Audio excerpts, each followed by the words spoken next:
Robert Chen built an empire on cold calculations and ruthless decisions. He never looked back, never second-guessed, until the day he found a small girl crying at his ex-wife's grave. She knew things no stranger could know. She had eyes that mirrored his own, and she carried a letter that would shatter everything he thought he knew about the woman he'd abandoned 7 years ago. Some secrets refuse to stay buried. Some debts can never be repaid. Tell us your city below, then enjoy the story and subscribe for more. Now let's get to the story.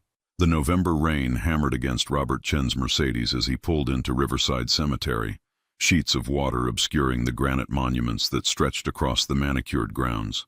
He hadn't planned to come here today, hadn't planned to come here ever again, if he was being honest. But something had pulled him, a gravitational force he couldn't name, on what would have been their 10th wedding anniversary. 7 years.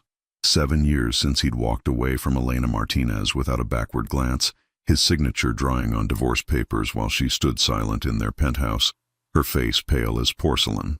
7 years since he'd chosen Chen Industries over the quiet art teacher who'd somehow believed a man like him could be more than his balance sheet. Robert cut the engine and sat in the leather interior, watching rain cascade down the windshield.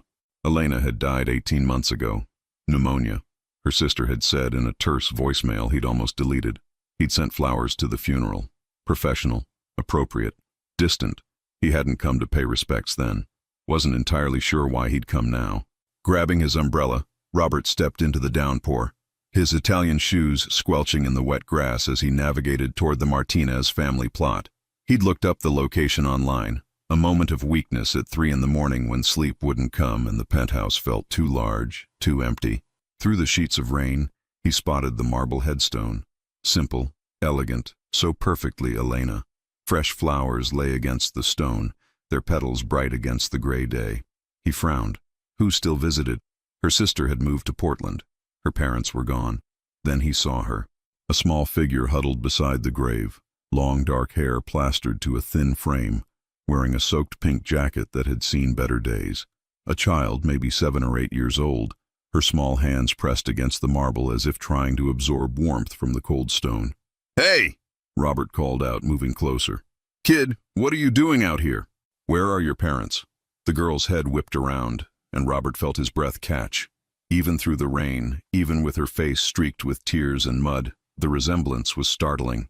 The shape of her face, the arch of her eyebrows, the way her dark eyes seemed to hold depths beyond her years.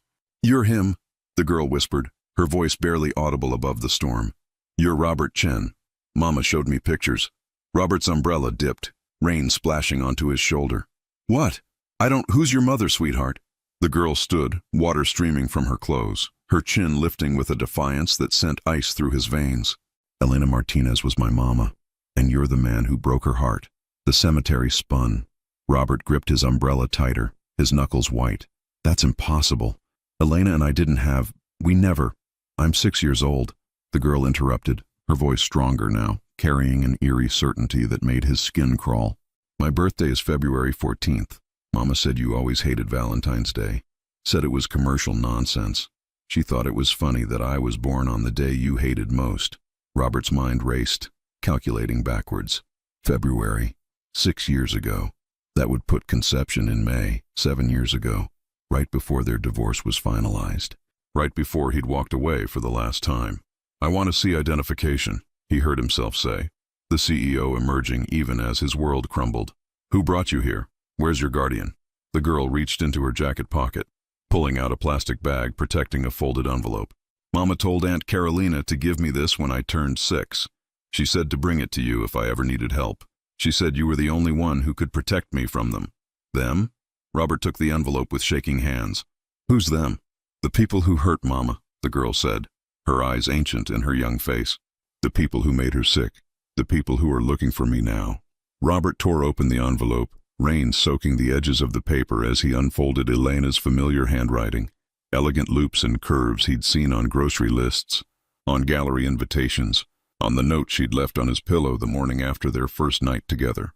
"Robert, if you're reading this, I'm gone, and our daughter needs you." "Yes, our daughter. I found out I was pregnant 2 weeks after you signed the divorce papers. I never told you because I knew you'd made your choice, and I wouldn't trap you with obligation. Her name is Sophie Elena Chen Martinez. She has your eyes and your brilliant mind, but I pray she has more of my heart. She's special, Robert, in ways that frighten me. She remembers everything she sees, every word she hears. It's a gift and a curse. 3 months ago, I discovered something at the Preston Gallery that I shouldn't have seen. Documents, transactions, names of people who make others disappear. They know I know. I've been sick since then. Too sick, too fast. The doctors say pneumonia, but I know poisoning when I feel it. If I'm right, they'll come for Sophie eventually. She saw the documents too. She read them over my shoulder, and now they're burned into that perfect memory of hers. She can testify to things that would destroy powerful people. I know I have no right to ask anything of you, but she's your daughter, and she's in danger. Please, Robert, be the man I once believed you could be. Protect our little girl. With the love I never stopped feeling, Elena Roberts' legs gave out, and he collapsed onto the wet grass beside his ex-wife's grave, the letter clutching in his fist. The rain pounded down, mixing with tears he didn't remember starting to cry. Mr. Chen? The girl, Sophie, his daughter, knelt beside him, her small hand touching his shoulder with heartbreaking gentleness. Are you okay? He looked at her, really looked at her, and saw it all. Elena's grace? Yes, but his own stubborn jawline, the intensity in her gaze that he recognized from every mirror. How had he not seen it immediately? Tell me everything, he managed, his voice raw. Tell me about these people. Tell me what you remember. Sophie's face went solemn, and when she spoke, her voice carried the cadence of someone reciting from an indelible script. March 17th, 7:43 p.m., Preston Gallery, back office. Mama was closing up, and I was drawing in the corner. Mr. Whitmore came in with 2 other men. They didn't see me behind the filing cabinet. She closed her eyes, and Robert watched in horror as her photographic recall unspooled like a video recording. Mr. Whitmore said, "The shipment from Shanghai arrives Tuesday. Senator Blackwood needs confirmation before the vote." The tall man with the scar said, "What about the Martinez woman? She was here late last week." And Mr. Whitmore laughed and said, "We're handling it. By next month she'll be too sick to remember her own name, let alone what she might have seen." Sophie's eyes opened, fixing on Robert with terrible clarity. "I have 17 pages of documents memorized. Account numbers, names, dates, shipping manifests. Mama made me recite them every night after that, made me promise to remember. She said memory was the only thing they couldn't steal." Thunder cracked overhead, but Robert barely heard it over the roaring in his ears. Preston Gallery. James Whitmore. He knew that name. Whitmore sat on the board of Chen Industries, had been pushing for expansion into international shipping for years. Senator Blackwood chaired the Commerce Committee. This wasn't just danger. This was a conspiracy that reached into the highest levels of power and business, and his 6-year-old daughter was the only living witness. "Sophie," he said carefully, standing and offering her his hand. "We need to leave, right now. Do you have anywhere safe to stay?" She shook her head, rain dripping from her chin. "Aunt Carolina disappeared 3 days ago. She put me on a bus to the cemetery and told me to wait here, to tell you everything if you came. She said you'd know what to do." Robert looked down at the small, soaked child holding his hand, the daughter he'd never known existed, carrying secrets that powerful men would kill to erase. Elena's letter burned against his chest where he'd tucked it into his jacket. "Be the man I once believed you could be." "Okay," he said, his voice steadying with the kind of decisive action that had built his empire. "Here's what's going to happen. We're going to my car, we're going to a place where no one can find us, and then you're going to tell me everything you remember. Every name, every number, every detail. And I'm going to make sure they can never hurt you the way they hurt your mother." "Our mother?" Sophie corrected quietly, her fingers squeezing his. "She was our mother, wasn't she?" Robert's throat tightened. "Yes, she was." As they walked toward the Mercedes, Robert pulled out his phone, his mind already calculating moves and counter-moves. He'd built Chen Industries through strategic thinking and ruthless execution. Now he'd use every resource, every connection, every dollar to protect the child he'd never known he had. But first, they needed to disappear, and there was only one person he could trust with something this dangerous, one person whose loyalty was beyond question. He dialed Marcus Webb, his head of security. "Marcus, I need the safe house in the Catskills activated within the hour. Total blackout. No records, no digital trail." "And Marcus?" He looked down at Sophie, water streaming down her serious little face. We have a code black situation. I'm bringing a high-value asset. Anyone asks questions, we've never heard of her. Understood, sir. I'll have everything ready. Robert ended the call and opened the Mercedes door, helping Sophie into the back seat. She looked impossibly small in the leather interior, her pink jacket leaving wet marks on the upholstery. He grabbed a blanket from the trunk and wrapped it around her shivering frame. "Mr. Chen?" she asked as he slid into the driver's seat. "You can call me Robert," he said, starting the engine. "Robert," she tried the name carefully. "Mama said you were the smartest man she ever knew. She said you could solve any problem if you cared enough. Did you? Did you care about her?" The question pierced him like a blade between his ribs. Robert looked in the rearview mirror at the daughter he'd abandoned before she was born, at the grave marker fading in the rain behind them, at the ghost of the woman he'd been too proud and too blind to value when she was alive. "Yes," he whispered. "I cared about her more than I knew how to show. And I'm sorry, Sophie. I'm so sorry I wasn't there." Sophie nodded solemnly, pulling the blanket tighter. "Mama said you'd say that. She said you always figured things out too late." Her voice dropped to barely a whisper. "But she also said it's never too late to do the right thing." Robert gripped the steering wheel, his vision blurring. Elena had known him too well, had seen through the armor of success and certainty to the flawed man underneath. And somehow, even dying, even betrayed and abandoned, she'd still believed he had redemption in him. He wouldn't fail her again. He wouldn't fail their daughter. As the Mercedes pulled away from Riverside Cemetery, rain hammering against the roof, Robert Chen made a silent vow over his ex-wife's grave. He would uncover the conspiracy that had killed Elena. He would protect Sophie with everything he had, and he would make sure that the people who'd poisoned the woman he'd loved paid for every moment of suffering they'd caused. But first, he needed to understand exactly what his daughter knew, and why it was worth killing for.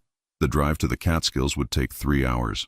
That gave him 3 hours to hear the 17 pages of classified information, locked in a 6-year-old's perfect memory. 3 hours to plan how to take down men who'd murdered his ex-wife and wouldn't hesitate to murder again. 3 hours to figure out how to be a father to a child who'd already lost so much. In the rearview mirror, Sophie's eyes were closing, exhaustion finally claiming her small frame. But even in sleep, her face carried a tension that no 6-year-old should know, the weight of secrets and survival beyond her years. Robert pressed down on the accelerator, the Mercedes eating up the highway as they left the city behind. Behind them, darkness fell over Riverside Cemetery, rain washing away their footprints, erasing any trace that they'd been there. But in Robert's pocket, Elena's letter remained, her words seared into his conscience as permanently as the documents were seared into Sophie's memory. "Be the man I once believed you could be." For the first time in 7 years, Robert Chen intended to try. The safe house materialized from the forest like something out of a spy thriller, a modern glass and steel structure hidden by ancient pines, its security systems more sophisticated than most government facilities. Marcus Webb stood on the porch as the Mercedes pulled up, his military posture unchanged from his Marine Corps days, his dark eyes scanning the tree line with professional paranoia. "Sir," he nodded as Robert emerged from the car. Then his gaze shifted to the small figure wrapped in a blanket in the back seat, and his eyebrows rose fractionally, the closest thing to surprise Robert had ever seen from his security chief. "Marcus, meet Sophie," Robert said, opening the rear door and helping his daughter out. She stumbled slightly, still half asleep, and Robert found himself automatically steadying her. "She's my daughter, and she's in significant danger." To his credit, Marcus didn't miss a beat. "Ma'am," he said gravely to Sophie, offering a slight bow that made the corner of her mouth twitch upward. "Welcome to Eagle's Nest. You're safe here." Inside, the safe house was warm and minimally furnished, functional rather than comfortable, designed for short-term crisis management. Robert settled Sophie on a leather couch, the blanket still wrapped around her shoulders, while Marcus activated the security protocols. Magnetic locks engaged with heavy clicks. Surveillance monitors flickered to life, showing the perimeter in crisp detail. "I swept the entire property before you arrived," Marcus reported. "No signs of surveillance, no tracking devices. The burner phone you requested is on the counter, registered to a shell corporation in Delaware. As far as the digital world is concerned, Robert Chen is currently in emergency meetings at Chen Industries headquarters downtown." "Good." Robert poured water into a kettle, something to do with his hands while his mind raced. "We need to stay dark for at least 48 hours while I figure out our next move." "May I ask what we're dealing with?" Robert glanced at Sophie, who was watching them with those unnervingly intelligent eyes. "Sophie, can you tell Marcus what you told me about the Preston Gallery?" What followed made Marcus's jaw tighten progressively as Sophie recited, word for word, detail for detail, the conversation she'd witnessed 6 months ago. She didn't hesitate, didn't fumble, her young voice delivering account numbers and shipping codes with the precision of a recording device. When she finished, Marcus was silent for a long moment. Then, "Sir, if even half of this is accurate, we're looking at an international trafficking operation involving some extremely powerful people. Senator Blackwood alone has connections to—" "I know exactly who he has connections to," Robert cut him off, "including the Attorney General, 3 Supreme Court justices, and half the CEOs in Manhattan, which is why we need to be extremely careful about who we trust." Sophie's hand rose hesitantly. "Mr. Marcus, I'm hungry." The simple statement broke the tension, reminding them that despite her extraordinary memory and mature manner, Sophie was still a 6-year-old child who'd been sitting in the rain at a cemetery, then driven 3 hours without dinner. "I'll make something," Robert said, surprising himself. He couldn't remember the last time he'd cooked anything more complicated than coffee, but the safe house kitchen was stocked with basics, and he managed to produce scrambled eggs and toast that Sophie consumed with heartbreaking enthusiasm. "Mama used to make eggs like this," she said between bites, and Robert felt the words like a knife to the gut. "She said you taught her the perfect scramble. Low heat, lots of butter, patience." He had taught Elena that, in the early days of their marriage when they'd still cooked together on Sunday mornings, before his company consumed every waking hour, before he'd traded their quiet intimacy for board meetings and profit margins. "Tell me about her," Robert heard himself say, sitting across from Sophie at the small table. "Tell me about your mother, about your life with her." Sophie's face lit up, and for the next hour, Robert learned about the daughter and ex-wife he'd never known. Sophie described their tiny apartment in Queens, 3 rooms that Elena had filled with plants and paintings and second-hand books.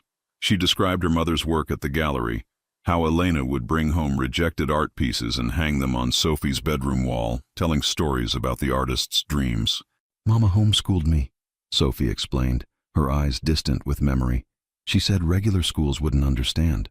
When I was 4, I read a whole encyclopedia and could remember every word. It scared the kindergarten teachers. They thought I was weird." "You're not weird," Robert said firmly. "You're exceptional. There's a difference." Sophie's smile was small but genuine. "That's what Mama said too. She said I had your brain and her heart, and that made me special, not strange." She was right. Robert reached across the table, hesitating before placing his hand over Sophie's smaller one. "And I'm sorry I wasn't there to tell you that myself. I'm sorry for a lot of things. Mama said you were busy building important things. She said some people are meant to change the world, and you were one of them. But she also said," Sophie's voice dropped to a whisper, "she said you forgot that people matter more than things." Robert flinched. Elena had said almost exactly that the night he'd asked for the divorce, standing in their kitchen while he'd outlined his reasons with the same clinical precision he'd use for a merger proposal. "You've forgotten that people aren't assets to be managed, Robert. We're messy and unpredictable, and we can't be optimized." He'd thought her naive then. Now, looking at their daughter, brilliant, endangered, motherless because of his choices, he understood she'd been the wisest person he'd ever known. "She was right about that too," he admitted. "But I'm here now, Sophie, and I'm going to protect you. I promise." Mama said promises are easy. It's keeping them that's hard. "Then watch me keep this one." Marcus cleared his throat from the doorway. "Sir, we need to discuss strategy. The people Sophie overheard, they'll know she exists. The sister's disappearance suggests they're already moving." "Aunt Carolina?" Sophie said suddenly, her face pale. "She told me she'd call when it was safe. She said to wait 3 days, and if I didn't hear from her, to find you. It's been 4 days now." Robert and Marcus exchanged grim looks. 4 days meant Carolina Martinez was likely dead, another casualty of the conspiracy that had killed Elena, the same conspiracy that had now identified Sophie as a loose end to be eliminated. "We need leverage," Robert said, his mind shifting into strategic mode. "Sophie, these documents you memorized, can you write them down? Every detail?" She nodded. "I can draw them too. I remember exactly what they looked like, where the signatures were, what color ink was used." Marcus whistled low. "That's better than photocopies. That's eyewitness testimony combined with documentary evidence. But sir, even with that, going to the authorities is risky. We don't know how deep this conspiracy goes. Then we don't go to the authorities, Robert said. We go to someone with enough power to act independently. Someone whose reputation is beyond corruption. He pulled out the burner phone. We go to Judge Margaret Thornton. Marcus's eyebrows rose. The Supreme Court Justice? Sir, with respect, you're talking about approaching one of the most protected people in America with an insane story about trafficking, murder, and conspiracy involving a sitting senator. She'll think we're lunatics. Not if we bring her evidence. Not if Sophie shows her exactly what a photographic memory can do. Robert looked at his daughter. Can you do that? Can you meet with a very important woman and tell her everything you told me? Sophie's chin lifted. That defiant gesture he was beginning to recognize. If it helps catch the people who hurt Mama, I'll tell anyone anything. That's my girl. The words slipped out before Robert could stop them, but Sophie's smile made his chest tight. Over the next 3 hours, Sophie worked with an intensity that would have been frightening if it weren't so necessary. She filled page after page with meticulous recreations of the documents she'd seen, her young hand steady as she drew account numbers and shipping manifests and coded communications. Marcus photographed each page, creating a digital backup, while Robert began drafting the approach to Judge Thornton. By midnight, they had 17 pages of documents reconstructed from a 6-year-old's perfect memory, along with a detailed timeline of Elena's death that made Robert's blood boil. The pneumonia had begun exactly 3 days after the Preston Gallery incident. The symptoms had escalated with medical precision, not the messy unpredictability of infection, but the steady progression of systematic poisoning. They'd murdered her slowly, making it look natural, giving themselves time to find and eliminate the witness they didn't know Elena had created. We move tomorrow, Robert decided, watching Sophie finally succumb to exhaustion on the couch. Marcus, I need you to arrange a secure meeting with Judge Thornton. Use every contact you have. Make it clear this is urgent and legitimate. And if they're watching her too, then we'll know we have an even bigger problem than we thought. Robert covered Sophie with a blanket, his hand lingering on her hair, so like Elena's, dark silk that slipped through his fingers. But Thornton's reputation is sterling. If anyone can be trusted to do the right thing, it's her. Marcus nodded and moved to the communications center, his fingers flying over encrypted keyboards. Robert sat beside his sleeping daughter, Elena's letter still in his pocket, the weight of 7 years of mistakes crushing down on him. He'd built an empire but lost everything that mattered. He'd conquered markets but abandoned the people who'd loved him. And now a 6-year-old girl was paying the price for his pride and blindness. But if there was one thing Robert Chen knew how to do, it was fight. He'd clawed his way up from nothing to build Chen Industries into a global powerhouse. Now he'd use every bit of that ruthless determination to protect his daughter and destroy the people who'd killed her mother. Outside, night settled over the Catskills, dark and deep. Inside the safe house, monitors glowed with surveillance feeds showing empty forest, silent and safe, for now. But Robert knew men like Whitmore and Blackwood didn't leave loose ends. They'd killed Elena. They'd disappeared Carolina. And they were hunting Sophie with the same cold efficiency they'd bring to any business problem. The question was, would Robert's power and resources be enough to stop them? Or would his daughter become another name on a list of people who'd known too much? Sophie stirred in her sleep, murmuring something too soft to hear. Robert leaned closer, catching fragments. Mama, the blue folder, the man with the scar. Even in dreams, she couldn't escape the memories burned into her extraordinary mind. Robert's jaw tightened. These men had stolen his daughter's childhood, had turned her gift into a curse, had killed the woman he'd loved and been too stupid to cherish. They would pay. Every last one of them would pay. But first, he had to keep Sophie alive long enough to tell her story to someone who could bring them to justice. And that meant surviving the night, and the next day, and however long it took for the most dangerous chess game of his life to play out. The stakes had never been higher. The opponent had never been more deadly. But Robert Chen had never fought for anything that mattered more than the small girl sleeping beside him. The daughter he'd never known existed until a rainy cemetery visit 12 hours ago. Be the man I once believed you could be. He was trying, Elena. God help him. He was trying. Morning came too quickly, pale November light filtering through the safe house windows. Robert woke to find Sophie already awake, sitting cross-legged on the floor with the pages of reconstructed documents spread around her like a paper fortress. She was making corrections with a purple crayon, her face scrunched in concentration. This account number was wrong. she said without looking up, erasing and redrawing digits with careful precision. I wrote a 7, but it was actually a 9. And this signature, Mr. Whitmore signs with a bigger loop on the W. I need to fix it. Robert's heart clenched at the casual way she discussed evidence of conspiracy and murder, as if she were correcting spelling homework rather than testimony that could topple senators and executives. Sophie, have you slept at all? 3 hours and 42 minutes, she replied, still focused on her work. Mama said I don't need as much sleep as other kids.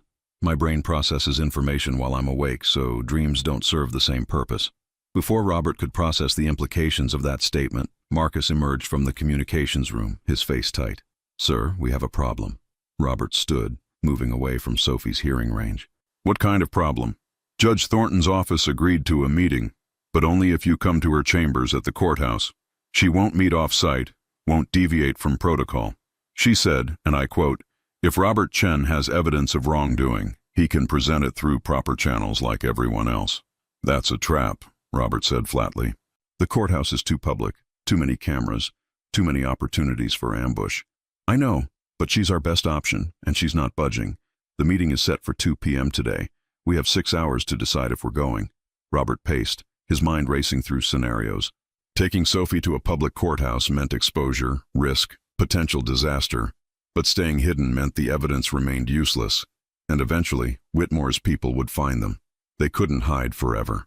What if we don't take Sophie? He said slowly. What if I go alone with the documents she's recreated, make the initial approach, assess the security situation? They'll want to verify the source, Marcus countered. A stack of papers drawn by a child won't convince a Supreme Court justice without the child there to prove her capability. Then we make it a demonstration. Robert's mind clicked into solution mode.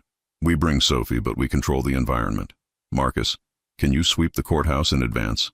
Map every entrance, every security camera, every potential threat? I can try, but sir, that building is federal territory. I won't have the same access or authority. A small voice interrupted from behind them. I can do it. They turned to find Sophie standing there, her reconstructed documents held carefully in her arms.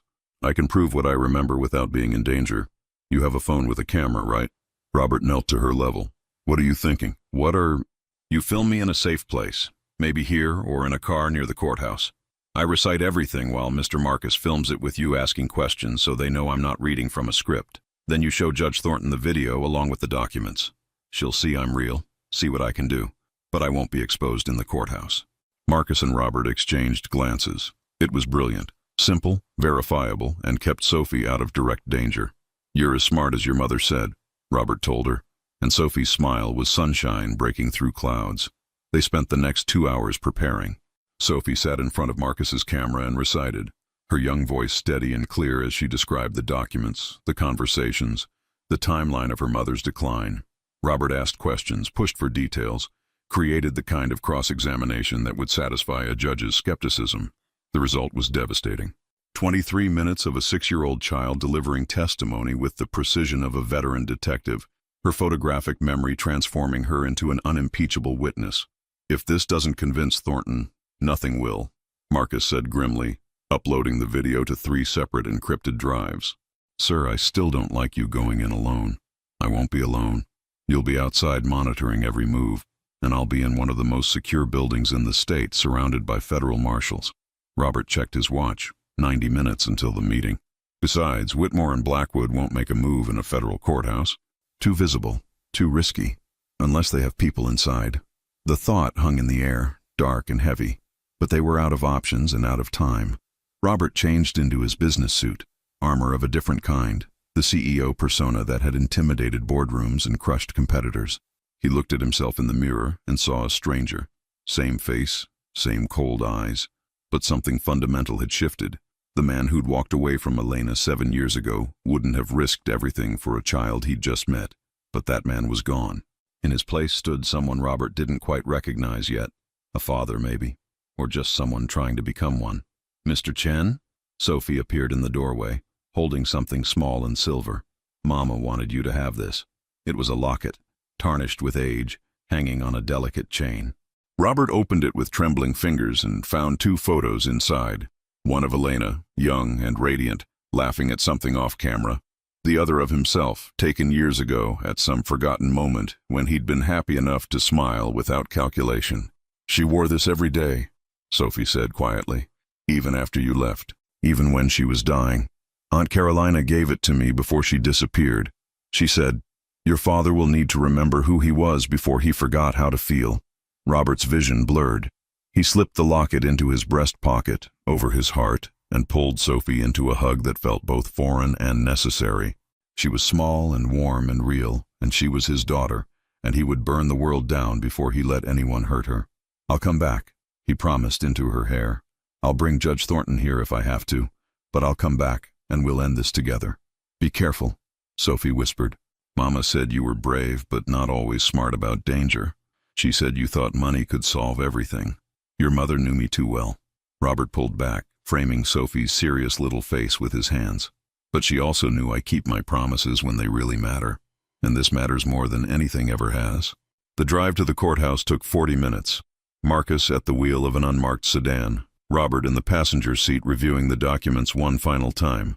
The video drive sat heavy in his pocket next to Elena's locket, 2 pieces of evidence that would either save his daughter or sign their death warrants. "Sir," Marcus said as the courthouse came into view, a massive granite building that looked like justice personified. "If anything feels wrong, if you sense any threat at all, you abort and get out. Sophie's safety depends on you staying alive." "Understood." But as Robert walked through the metal detectors, past federal marshals with their careful eyes and ready weapons, he felt the weight of exposure settle over him like a physical thing. Here, he wasn't the billionaire CEO who controlled boardrooms. He was just a man with an incredible story, asking a Supreme Court justice to believe in a conspiracy that reached the highest levels of power. Judge Margaret Thornton's chambers were everything he'd expected: mahogany and leather, law books and gravity, the accumulated weight of justice rendered over decades. The judge herself sat behind a desk that looked older than the building, her silver hair pulled back severely, her dark eyes missing nothing. "Mr. Chen," she said, her voice carrying the crisp authority of someone accustomed to being obeyed, "you have 15 minutes to convince me this isn't a waste of the court's time. I suggest you begin." Robert laid out the documents Sophie had recreated, then pulled out his phone. "Your Honor, I need you to watch something. It's 23 minutes long, and I know that exceeds your allotted time, but I promise you'll understand why once you see it." Judge Thornton's expression remained skeptical, but she nodded. Robert hit play. The chamber fell silent except for Sophie's voice, clear and unwavering, as she recited account numbers and shipping codes and conversations that detailed a trafficking operation spanning continents. Robert watched the judge's face transform from skepticism to attention to barely controlled fury as the video progressed. When it ended, Thornton sat back in her chair, her hands folded precisely on her desk. "That's Elena Martinez's daughter." "Yes, Your Honor, and mine, though I didn't know she existed until yesterday." "The documents she's describing, you have recreations?" Robert spread them across her desk. "Created from her memory yesterday. Every detail exact. She has eidetic memory, complete photographic recall. She's 6 years old and she's carrying evidence that could bring down senators and executives and judges." "And you believe her mother was murdered to silence her?" "I know she was. The timeline matches too perfectly. Elena discovered this conspiracy, and 3 days later she was sick. 6 months later she was dead, and her sister has disappeared, and my daughter is being hunted by people who've already killed twice that we know of." Judge Thornton stood, moving to her window overlooking the city. "Mr. Chen, what you're describing is a conspiracy involving some of the most powerful people in America. Senator Blackwood chairs multiple committees. James Whitmore sits on boards across 3 industries. The names in these documents include federal prosecutors, state officials, international shipping magnates. If I pursue this and I'm wrong, careers end. If I pursue this and I'm right." She turned back to him. "Wars have started over less. Then we have war," Robert said flatly. "Because that 6-year-old girl is in a safe house right now instead of going to school or playing with friends or having a childhood. Because her mother is dead. Because powerful men decided their profits mattered more than human lives. Your Honor, I'm asking you to do what you've built your entire reputation on doing. Pursue justice regardless of who it threatens." The silence stretched thin and taut. Then Thornton moved to her desk phone, her decision made. "Patricia, clear my schedule for the rest of the day. Contact the FBI's director. I need Assistant Director Sarah Chen in my chambers within the hour. And Patricia? Code Black. Immediate lockdown of this information. She hung up and fixed Robert with a look that had probably made criminals confess for decades. Mr. Chen, if you're lying to me, if this is some elaborate scheme or vendetta, I will ensure you spend the rest of your life in a federal prison. Are we clear? Crystal clear, Your Honor. And I welcome the FBI's investigation. In fact, I insist on it. Good, because you're going to be here for several more hours while we verify everything. And I want that little girl brought here under federal protection. If what she claims is true, she's the most important witness in the most significant conspiracy case since Watergate. Robert's phone buzzed. A text from Marcus. Problem. 2 unmarked vehicles outside safe house. Sophie safe, but we're compromised. His blood turned to ice. Your Honor, they've found her.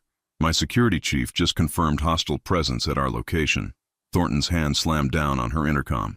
Patricia, I need federal marshals and FBI tactical teams at this address immediately. She rattled off the Catskills coordinates Robert provided. Code red, witness protection extraction. And someone find out how the hell a secured safe house location leaked within 3 hours of use. The answer hit Robert like a physical blow. His phone, his car, something he'd brought with him had been tagged, traced, tracked. They'd known the safe house location from the moment he'd arrived at the courthouse. He'd led them straight to Sophie. I have to go, he said, already moving toward the door. Your Honor, please send those marshals, but I have to. Mr. Chen, if you leave this courthouse, I can't protect you. I'm not asking you to protect me. I'm asking you to protect my daughter. He was running now down marble hallways past startled clerks and security personnel. Marcus was already pulling the car around, his face grim. ETA 45 minutes if I break every speed limit, Marcus said as Robert threw himself into the passenger seat. FBI tactical is 20 minutes behind us. Sir, if Whitmore's people are professionals, then we have to get there first. Robert's hands were shaking as he called the safe house on the burner phone. Sophie answered on the first ring, her voice small and frightened. They're here, she whispered. 3 cars, men with guns. I hid in the panic room like Mr. Marcus showed me, but they're breaking through the door. I can hear them. Sophie, listen to me. The FBI is coming. Federal marshals are coming. All you have to do is stay hidden for 20 more minutes. Can you do that? I'm scared. I know, sweetheart, I know. But you're brave, just like your mother. And I'm coming for you. I promise I'm coming. Promises are easy, Sophie said, her voice breaking. Keeping them is hard. Then watch me keep this one. Hide, stay quiet, and don't come out for anyone but me or the federal agents. Do you understand? Yes, Robert? Yes? Tell Mama I tried to be brave. The line went dead. Marcus pressed the accelerator to the floor, the sedan screaming up the highway toward the Catskills, toward the safe house, toward the daughter Robert had known for less than 24 hours, but would die to protect. Behind them, an FBI convoy scrambled to catch up. Ahead, in a glass and steel house hidden in ancient pines, a 6-year-old girl with a photographic memory crouched in a panic room, while men with guns hunted for the evidence she carried in her extraordinary mind. The question wasn't whether Robert would get there in time. The question was what he'd find when he did, and whether the man who'd built an empire on cold calculations had finally learned that some things mattered more than winning. Some things were worth losing everything to save. The sedan's engine screamed as Marcus pushed it beyond safe limits, weaving through traffic with military precision. Robert gripped the dashboard, his phone pressed to his ear as he tried Sophie's line again and again. Nothing. Just endless ringing that made his heart hammer against his ribs. FBI tactical is 8 minutes out, Marcus reported, his voice tight. We're 12. Sir, if Whitmore sent professionals, don't. Robert's voice cracked. Don't finish that sentence. The forest road appeared through the windshield, narrow and winding, the safe house hidden somewhere in the pines ahead. Marcus killed the headlights, navigating by memory and moonlight, the sedan ghosting forward like a predator stalking prey. Then they saw it. 3 black SUVs parked in formation around the safe house, their doors open, their interiors dark. Men in tactical gear moved with practiced efficiency, 2 at the reinforced door with a battering ram, 3 more circling the perimeter with assault rifles. Robert was out of the car before Marcus could stop him, running toward the house with nothing but fury and desperation driving him forward. A stupid move, a fatal move, the kind of emotional decision he'd spent his entire career avoiding. FBI, freeze! The shout came from behind and suddenly the forest exploded with light and sound. Federal vehicles roared up the access road, agents pouring out with weapons drawn. The tactical team at the safe house scattered, returning fire, the night erupting into chaos. Robert threw himself behind a tree as bullets tore through the air where he'd been standing. Marcus tackled him from the side, dragging him toward cover as the firefight intensified. "Stay down!" Marcus shouted over the gunfire. "Let the feds handle it!" But Robert couldn't stay down, couldn't hide while Sophie was inside that house with armed men hunting her. He broke from Marcus's grip, sprinting in a crouch toward the safe house's side entrance, the one only he and Marcus knew about. The door was locked, but Robert had the code. His fingers shook as he punched in numbers, the mechanism clicking open just as an explosion rocked the front of the house. The panic room door, Robert realized with sick horror. They'd blown through the reinforced entrance. He burst into the house, smoke and cordite thick in the air. The panic room was a disaster. The steel door hanging twisted on its hinges, the interior empty except for scattered papers. Sophie's reconstructed documents, Robert realized. She'd been here, but now, looking for something, Chen. Robert spun to find James Whitmore standing in the hallway, a gun leveled at his chest. The man looked nothing like the polished executive who sat on Chen Industries' board. This version was cold, professional, his eyes empty of everything except calculation. "Where is she?" Robert's voice was barely human, a growl from somewhere primal and desperate. "The girl? My associates are handling that problem. Shame, really. She's remarkable. That memory of hers could have been useful in other circumstances." Whitmore's finger tightened on the trigger. "But you've complicated everything, Robert. Coming to Judge Thornton involving the FBI. Very inconvenient. You killed Elena. Elena Martinez saw things she shouldn't have. She made choices that threatened a very profitable operation, just like you're doing now." Whitmore's smile was a razor slash. "The difference is, when you're gone, Chen Industries will be absorbed into our network. Your death will look like collateral damage from a tragic FBI raid gone wrong. Very sad. Very profitable for those of us positioned to acquire your assets. You won't get away with this. We already have. Senator Blackwood has friends in the Attorney General's office. This entire investigation will be buried under national security protocols before morning. Your daughter will disappear. You'll die a hero who tragically got caught in crossfire, and the shipments from Shanghai will continue uninterrupted." Robert's mind raced, calculating angles and odds. Whitmore had the gun, had the position, had probably already won. But Robert had something Whitmore didn't, the absolute certainty that he would not let this man take his daughter. "Last chance, Robert. Tell me where Marcus Webb hid the backup evidence, and I'll make this quick. Lie to me, and we'll make sure the girl dies slowly enough to feel it." The rage that filled Robert was pure and incandescent, burning away every civilized instinct. He lunged, not away from the gun but toward it, his body moving with the kind of reckless courage that only comes from having everything to lose. The gunshot was deafening in the enclosed space. Robert felt fire tear through his shoulder, felt his momentum carry him into Whitmore, both men crashing to the floor. The gun skittered away, and then it was just fists and fury. Robert fighting with the desperate strength of a father protecting his child. He'd never been a fighter. He was a businessman, a strategist, someone who won with words and contracts. But in that moment, with blood running down his arm and his daughter somewhere in danger, Robert Chen discovered violence he didn't know he possessed. Whitmore was trained, professional, lethal, but Robert was beyond caring about pain or consequences. He drove his fist into Whitmore's face again and again, feeling bone crunch, feeling the man beneath him go limp. "Sir, FBI, show me your hands." Robert looked up to find 3 federal agents in the hallway, their weapons trained on him. He raised his blood-covered hands, Whitmore unconscious beneath him, and said the only words that mattered. "There's a 6-year-old girl in this house. Find her, please." Then the adrenaline gave out, the wound in his shoulder screaming, and Robert collapsed. Robert woke to fluorescent lights and the antiseptic smell of a hospital. His shoulder was wrapped in bandages, an IV dripping clear fluid into his arm. For a moment, he couldn't remember where he was or why every muscle ached like he'd been hit by a truck. Then memory crashed back. The safe house, the firefight, Whitmore's gun, Sophie. "She's safe." Robert's head whipped toward the voice, sending lightning through his injured shoulder. Judge Margaret Thornton sat in a chair beside his bed, her severe expression softened by something that might have been approval. "Your daughter is currently in protective custody 3 floors down, eating ice cream and teaching FBI agents about photographic memory. She's remarkable, Mr. Chen. and she's been asking for you every 10 minutes. Relief hit so hard Robert couldn't breathe. She's really okay? They didn't hurt her? Ooh, she hid in the ventilation system when the panic room was breached.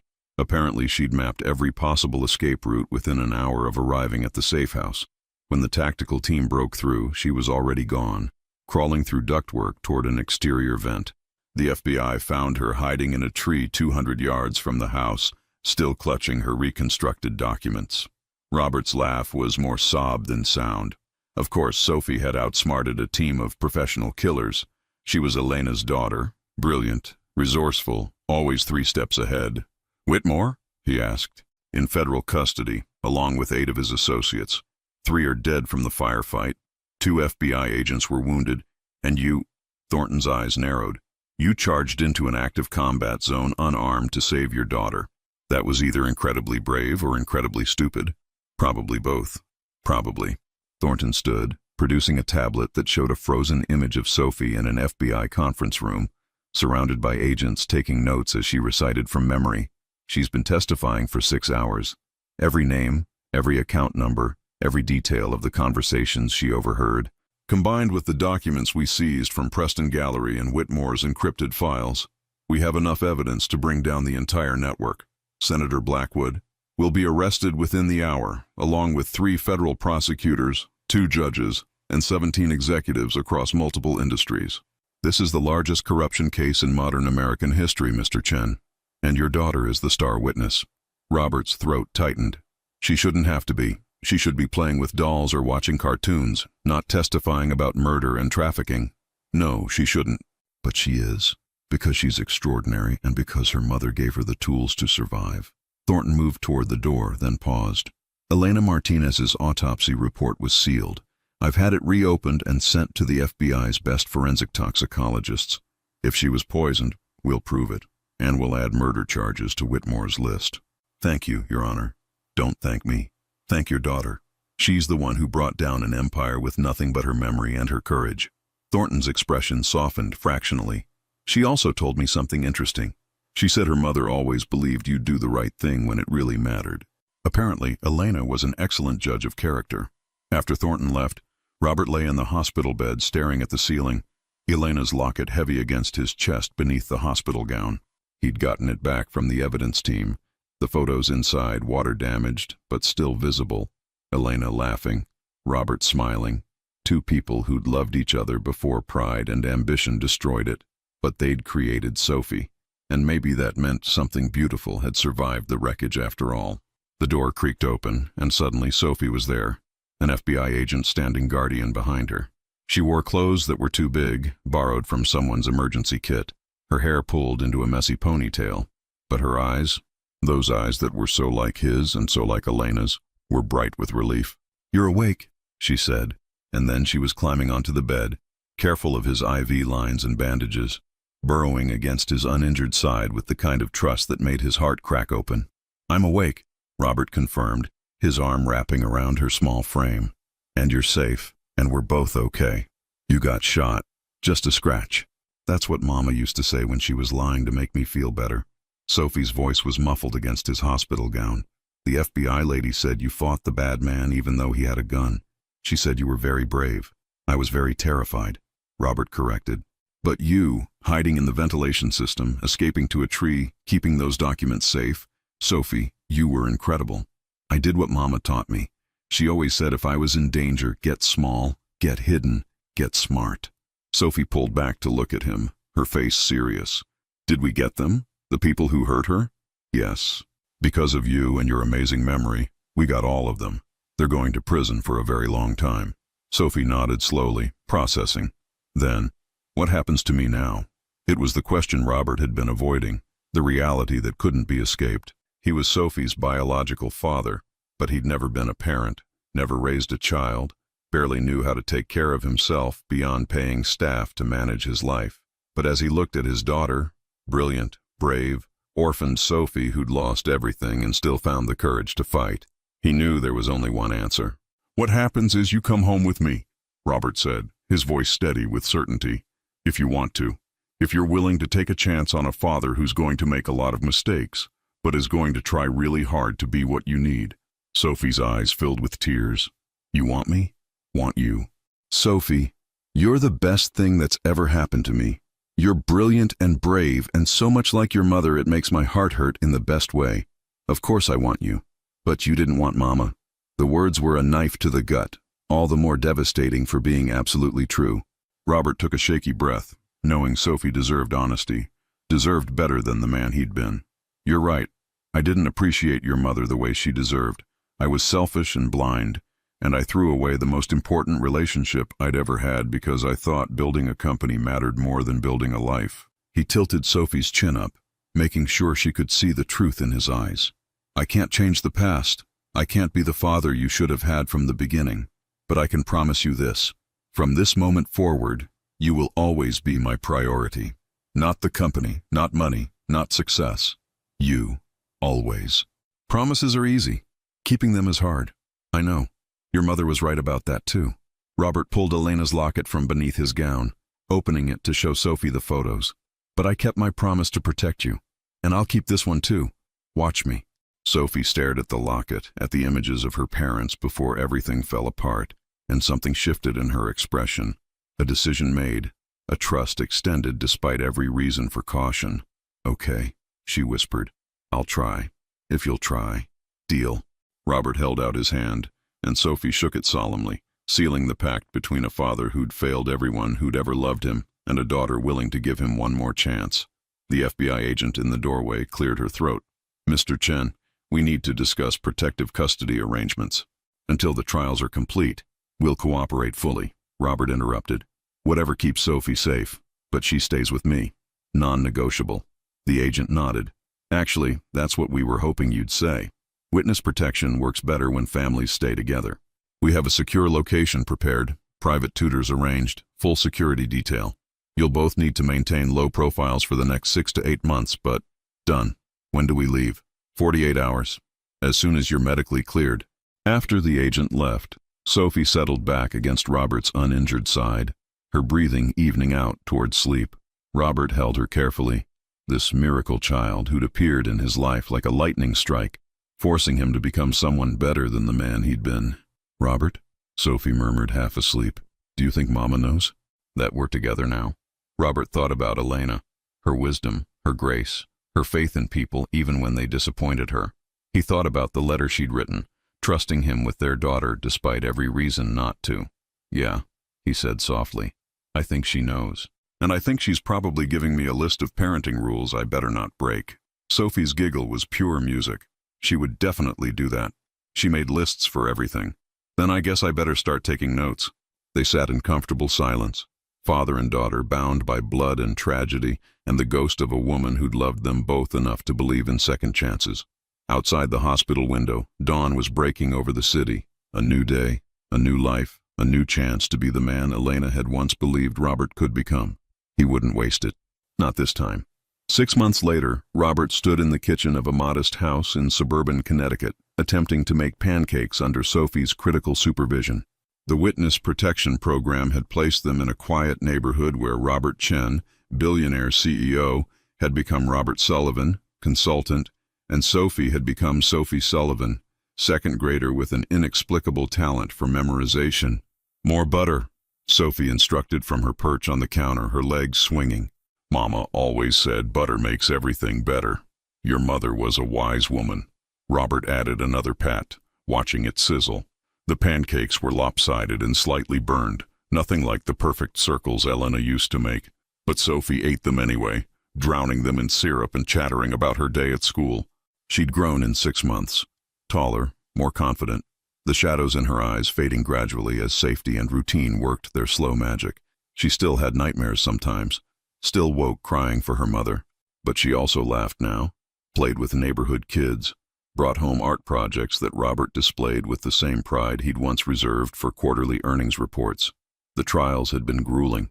Sophie had testified via closed-circuit television, her young voice steady as she recited the evidence that put Whitmore, Blackwood, and 17 others behind bars for life. The media had gone insane, calling her the memory prodigy and the child who toppled an empire. But to Robert, she was just Sophie, his daughter, his second chance, his daily reminder of what actually mattered. The doorbell rang and Sophie jumped down to answer it, returning with Marcus Webb, who'd been their shadow for 6 months, the security detail who'd become something like family. "Morning, boss." "Sophie." Marcus accepted coffee gratefully. "Just got word from the U.S. attorney. Final sentencing is tomorrow. Whitmore got life without parole, Blackwood got 30 years, and the entire trafficking network has been dismantled. It's over. Over." The word hung in the air like a benediction. No more hiding, no more threats, no more looking over their shoulders waiting for retaliation. "Does that mean we can go home?" Sophie asked, hope bright in her voice.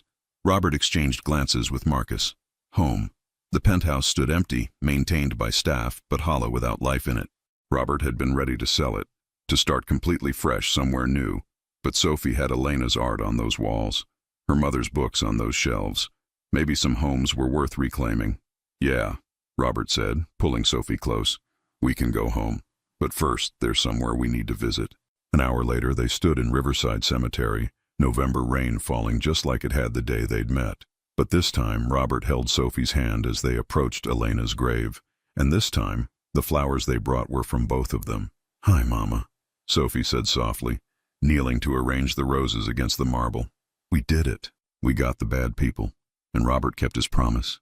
He's been taking really good care of me." Robert knelt beside his daughter, his throat tight. "Elena, He stopped, searching for words adequate to everything he felt. "I'm sorry. For leaving. For not being there. For all the ways I failed you. But I swear I won't fail our daughter. She's extraordinary, and she's loved. And every day with her makes me wish I'd been smart enough to see what I had when I had you." The rain fell softly, washing over the gravestone, over the names and dates that marked a life ended too soon. Robert placed his hand on the marble, feeling the cold stone beneath his palm. "She forgives you," Sophie said suddenly, her voice certain. "I can feel it. Mama wasn't the type to hold grudges. She always said anger was like drinking poison and expecting the other person to die." Robert smiled through tears. That sounded exactly like Elena. Wise, compassionate, always seeing the humanity in people even when they didn't deserve it. "You know what else she'd say?" Sophie continued, standing and brushing dirt from her knees. "She'd say, stop being so sad and go build something beautiful. She always believed you could change the world if you cared about the right things. She was an optimist. She was right." Sophie squeezed his hand. "You changed my world. And the FBI lady said we helped change the world for lots of people who were being hurt by those bad men. That's pretty beautiful, isn't it?" Robert pulled Sophie into a hug, this miraculous child who'd inherited her mother's wisdom and his determination, who'd survived horrors and come out stronger, who'd given him a purpose beyond profit margins and board meetings. "Yeah, sweetheart, that's beautiful." They stood together in the rain, saying goodbye to a woman who'd loved them both enough to believe in second chances, to trust that even broken people could be redeemed, to know that her daughter would save the father who'd once walked away. As they turned to leave, Sophie paused. "Robert, when we go home, can we put Mama's paintings back up? I want to remember her happy, not just sad." "Absolutely. We'll make a whole gallery wall just for her art. And can I have a puppy? Mama always said we couldn't afford one, but now we can afford a whole kennel." Robert laughed. "But let's start with one." "What kind?" "A rescue. Like me and you. Someone who needs a second chance." Robert's heart clenched. Of course Sophie would choose rescue, would see herself in an abandoned animal needing a home. That was so perfectly her, so perfectly Elena's daughter. One rescue puppy, coming up. "Any other requests?" Sophie thought for a moment, serious and considering. "Can you teach me about your company? Not because I want to be a CEO, but because I want to understand what was so important you almost missed knowing me." The question was brutally honest, the kind of observation only a child would make, and it deserved an honest answer. "Sophie, there's nothing at that company more important than you. Nothing in the world more important than you.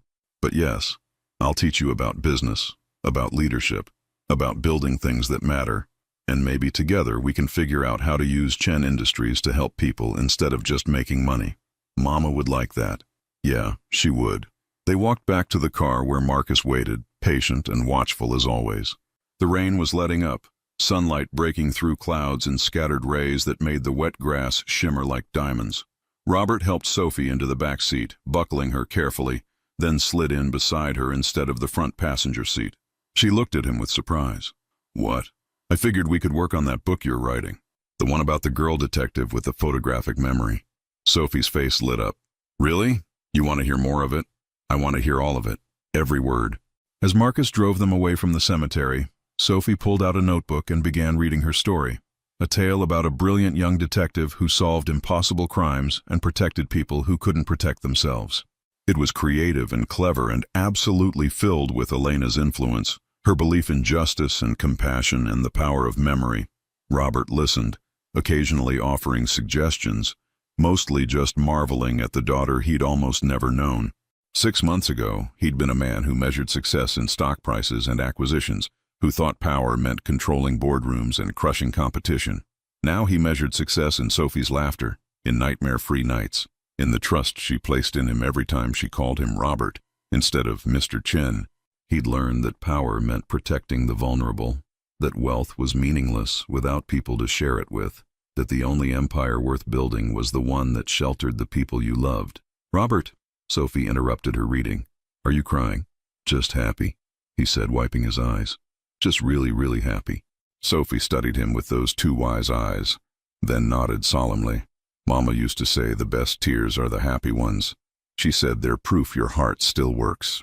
Your mother was the smartest person I ever knew." "I know, but you're getting smarter." Sophie grinned, the expression so like Elena it made Robert's chest ache in the best way. "Mama always said you just needed the right teacher, and I've got the best one. 2 of them, actually. One who's watching over us and one who's right here making sure I don't mess this up." "You won't mess it up," Sophie said with the absolute certainty only a child could possess. "You promised, and I'm watching you keep it." Robert smiled, pulling her close as Marcus navigated them toward home, not the empty penthouse of his old life, but whatever new life they'd build together. A life with puppies and pancakes and second chances. A life where being Sophie's father mattered more than being Robert Chen, CEO. A life Elena would have approved of. The November sun broke fully through the clouds, flooding the car with light and warmth, and for the first time in 7 years, Robert Chen felt something he'd almost forgotten how to feel. Peace. Not because everything was perfect, it wasn't. Not because he'd erased his mistakes, he couldn't. But because he had a daughter who loved him despite his failures, a chance to honor the memory of a woman who'd deserved so much better, and a future that stretched ahead full of possibility instead of emptiness. In the rearview mirror, Riverside Cemetery faded into the distance, Elena resting in peace. Her sacrifice redeemed, her daughter safe and loved and thriving. And Robert finally understood what Elena had tried to teach him all those years ago. The only wealth that truly mattered was the wealth of the heart, the people you loved, the promises you kept, the lives you touched with compassion instead of calculation. He'd been the richest man in the city and the poorest man in the world. Now, with Sophie's head resting against his shoulder and her voice filling the car with stories and dreams, Robert Chen was finally, truly wealthy. And it had nothing to do with money at all. The end.